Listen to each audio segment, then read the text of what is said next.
Does anyone remember the day Meta came out with Threads? Man, that was crazy. It felt like everyone was joining in, creating accounts, and buzzing about it on social media.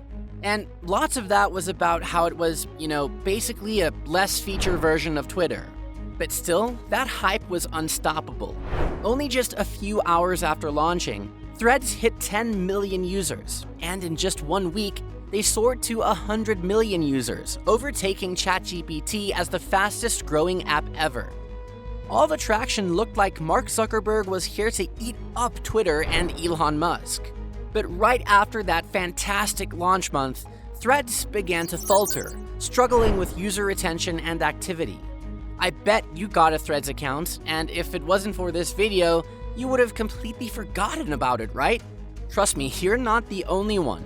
Threads had a massive active user drop-off of 82% in just 1 month, and is still falling at a rate of roughly 1% per day. So what's up with Threads? Clearly, there's a lot to talk about. And today, I'm going to explain all about that as I talk about the rise and fall of Threads. So let's get started. Part 1. The rise of the Twitter killer app. Now, remember when I said Threads seemed like a less feature version of Twitter? There's a reason for that. By the end of 2022, Twitter started running into trouble after Elon Musk's takeover. I'm not going to get into all the details, but here's a quick summary. All the changes Elon Musk made at Twitter, like getting rid of the blue checkmark for verification and turning into a paid feature, limiting how many tweets you can read each day, along with some lawsuits and layoffs, really mixed things up. Millions of users ran into service issues and started searching for an alternative microblogging platform. Their go-to was Spoutable, Blue Sky, or Mastodon. Meta was watching all of this and sensed a chance to step in. In January of 2023, they started working on an app named Project 92, which later became Threads. Meta's chief product officer, Chris Cox, mentioned, "We've been hearing from creators and public figures who are interested in having a platform that is sanely run." And then, on July 5th, 2023, they officially launched Threads. So, what exactly is Threads? I know what you think, a Twitter copycat. Well, I felt the same when I saw it. But the founder, Mark Zuckerberg, tried really hard to brand it as something different and unique.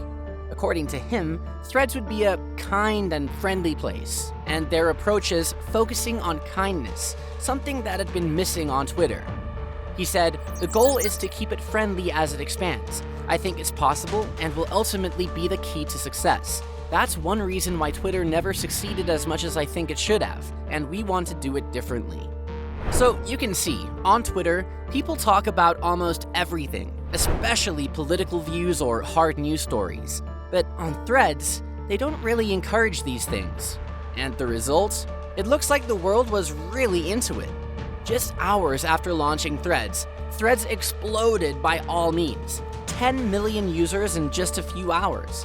Imagine, social giants like Facebook and Instagram took years to hit that mark. Even 2022's biggest hit, ChatGPT, took 5 days, but Threads did it in hours. That's impressive, right? So what made Threads become such a hit so fast? Is it because it's better than other apps like Twitter? Well, I don't think so. The main reason Threads took off is its easy access. Users can sign up with their existing Instagram accounts and bring over their followers and verification in just 1 click. A brilliant move, considering that Instagram already had 2.3 billion users back then.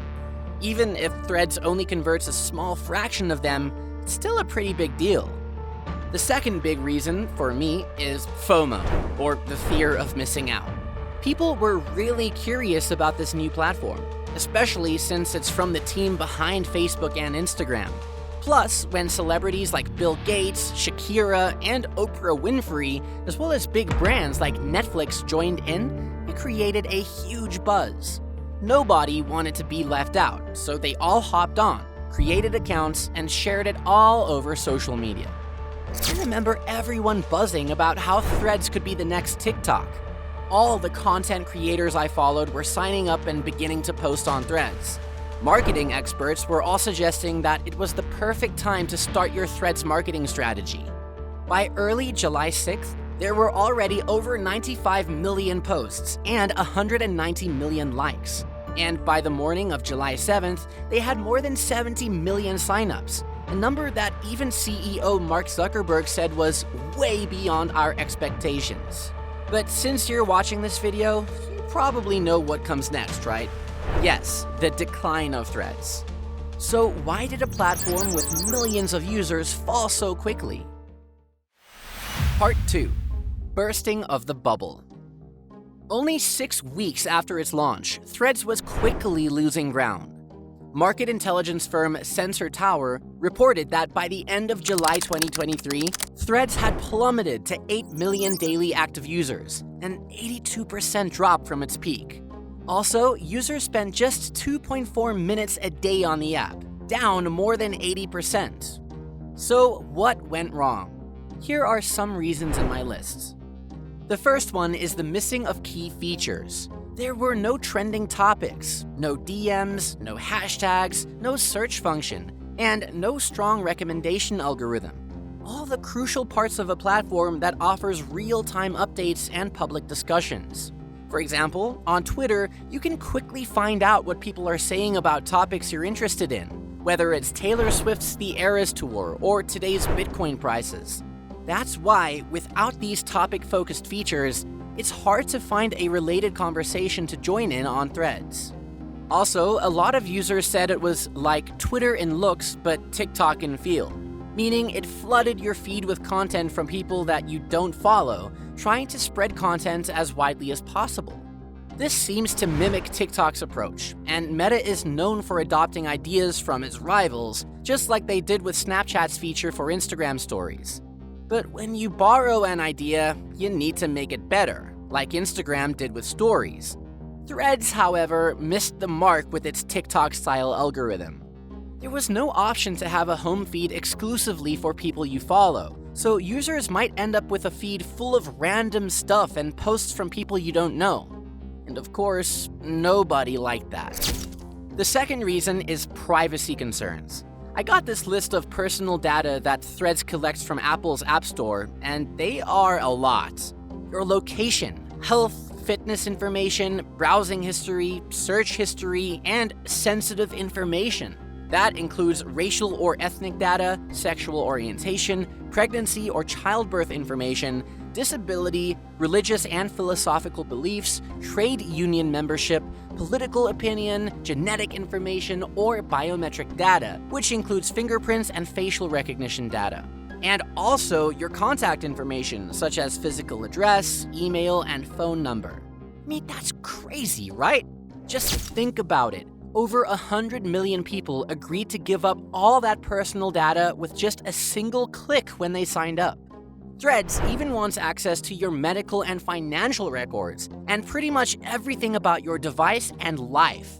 For me, that's the scariest part.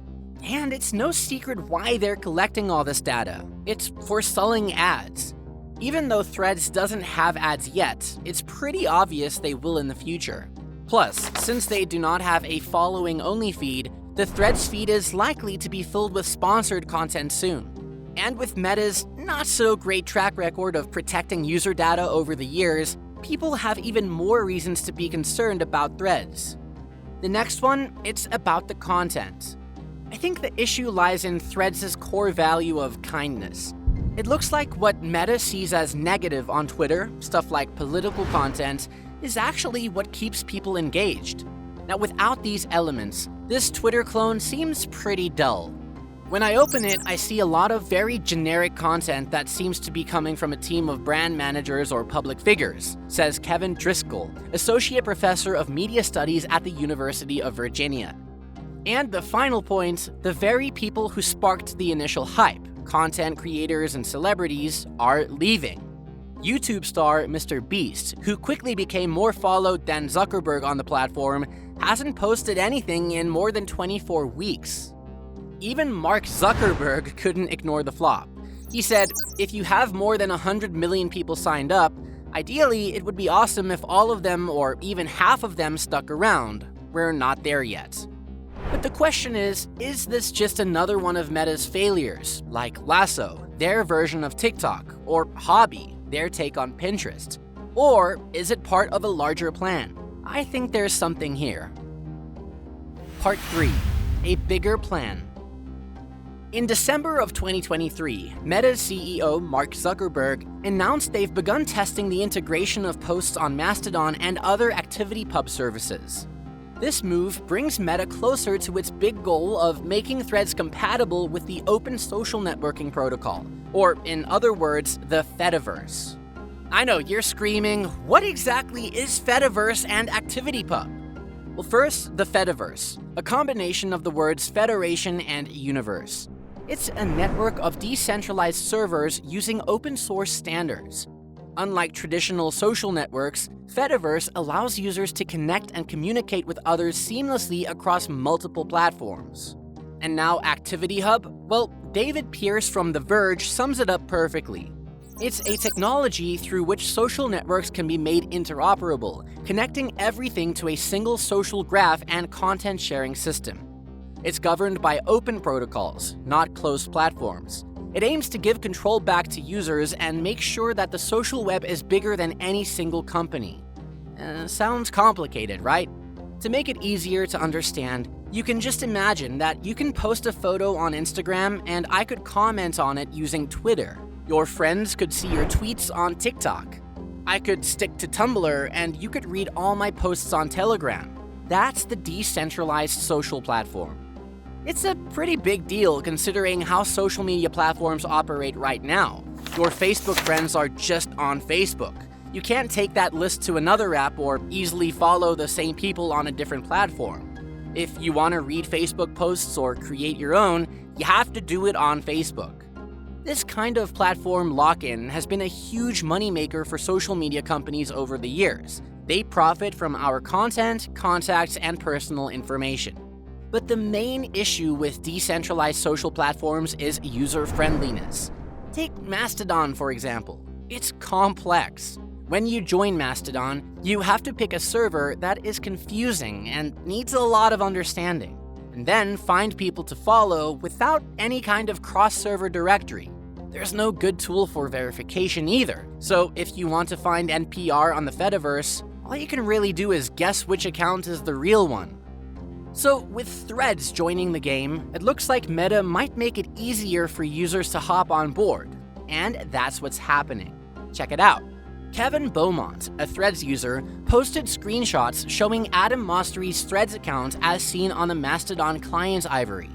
And on Mastodon, he showed how he followed Mosseri's account on Threads from his own Mastodon account. It's pretty interesting, right? But that's still the early days. I'm very excited to see what comes next in Meta's plan. Are you still using Threads? And what do you think is next in Meta's plan?